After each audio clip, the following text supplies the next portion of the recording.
पुन्हा एकदा आपले विवेक विप्र आणि संदीप आमटे यांनी हा उपक्रम जो आहे तो हाती घेऊन आज पूर्ण केला आणि त्या उपक्रमाची सांगता सरांनी आज केली भैरवीच्या माध्यमातून.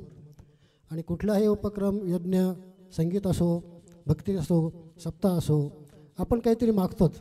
हे सगळं जर आपलं कार्य पूर्ण झालं तरी आपली एक प्रार्थना असते, काहीतरी मागणं असतं देवाच्या चरणी.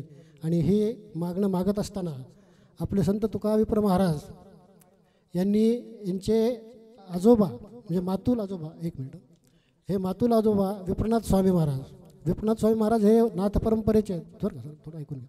नाथ परंपरेतले आहेत. नाथांचं वंशज आहे, ते आमचे गुरुघर आहे नाथांचं. आणि त्यांचे जे विप्रनाथ स्वामी जे होते ते आपले तुकाविप्रांचे मातुल आजोबा होते. मातुल आजोबा म्हणजे आईकडून आजोबा. त्यांचं पितृपक्ष हे जे आहे हे ते तिकडं साताऱ्याकडचं आहे. परंतु गर्भामध्ये असताना सुद्धा त्यांना वरदान भेटलेलं आहे, गुरुदक्षिणा भेटलेली आहे. आणि तुकाविप्रांनी आपल्या साक्षात आजोबांनाच गुरु केलेला आहे. आणि अभंगाची सुरुवात, अभंग रचनेला सुरुवात करत असताना आमच्या तुकाविप्रांनी एक अभंग रचला सुरुवातीलाच. म्हणजे शेवटी त्यांना काय मागितलं ते त्यांच्या पसायदानामध्ये आहे. परंतु अभंग रचना करण्यासाठी संत तुकाविप्रांनी काय मागितलं ते आपण आपल्या अंजनोशी ग्रामस्थांना तो अभंग जो आहे तो अगदी मुखपाठ आहे, अगदी लहान मुलाला सुद्धा मुखपाठ आहे. काय म्हणतात आमचे तुकाविप्र महाराज अभंगामध्ये, पहिल्या अगदी सुरुवातीच्या अभंगामध्ये महाराज असाच म्हणतात की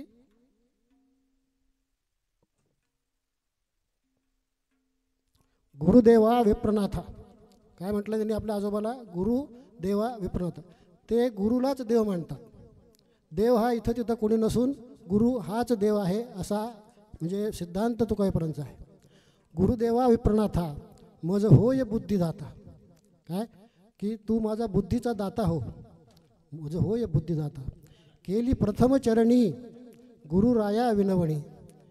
अभंगाच्या पहिल्या चरणामध्ये म्हणजे ही अभंग लीला जी आहे ती रचना करण्याच्या अभंगाच्या पहिल्या चरणामध्ये तुकाविप्र महाराज म्हणतात की केली प्रथम चरणी गुरुराया विनवणी. गुरुरायाला विनवणी त्यांनी केली. काय विनवणी केली त्यांनी? मती द्यावी जी सबळ. काय पुढचे शब्द बघा की कसे आहेत ते. मती द्यावी जी सबळ गुरुराज या निर्मळ.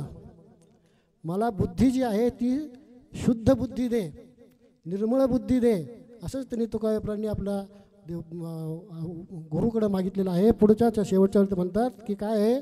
तुकाविप्र म्हणे देवा गुरुकृपा वर व्हावा.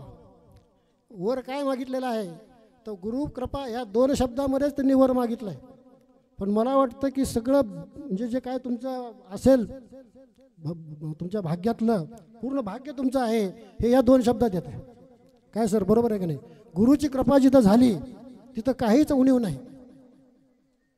गुरुकृपा म्हणजेच संतकृपा म्हणजेच देवकृपा, ह्याच्या पलीकडे काही नाही आहे. एखाद्या शिक्षकाने एखाद्या विद्यार्थ्यावर जर कृपा केली तर तो त्याच्या पुढील आयुष्यामध्ये कसा पंडित होतो हे आपण अनेक उदाहरणांनी पाहिलेलं आहे. तसं संत तुकाविप्रांच्या या अभंगातूनच मी आजच्या शेवटच्या अभंगाची सांगता करतो. आणि अशीच बुद्धी तुम्हा सर्वांना परमात्म्याने द्यावी, संत तुकाविप्रांनी द्यावी, सर्व संतांनी द्यावी आणि प्रत्यक्ष पांडुरंगांनी द्यावी अशी विनंती करून मी आजच्या कार्यक्रमाची सांगता झाली असं जाहीर करतो. आणि सर्वांचे आभार मानतो. संस्थांतर्फे, विप्र परिवारातर्फे, आमच्या ग्रामस्थांतर्फे. आमच्या ग्रामस्थांचा सुद्धा खूप इथं उल्लेख जितका करावा तितका कमी आहे. आज जरी तुम्हाला इथं समाज कमी दिसत असला तरी शेतातील कामं आहेत, ऊन आहे, हे इतर अडचणी आहेत. त्यामुळं आमच्या उत्सवात तुम्ही नाम सप्ताहात येऊन बघा, इथं बसायला जागा नसते. काय आता आपल्याला व्हायला लागली सरकारी कृपा थोडीफार, बघूयात काय होईल ते. परंतु तशीच आपल्याला जी अजून पुढची प्रगती व्हायची आहे संस्थांची ती अशीच होत राहावी. तुमच्यासारख्या संतांचे पाय आमच्या पुन्हा देवस्थानला लागत राहावेत. आणि नक्की नक्की सर्व संतांचे पाय देवस्थानला लावावेत.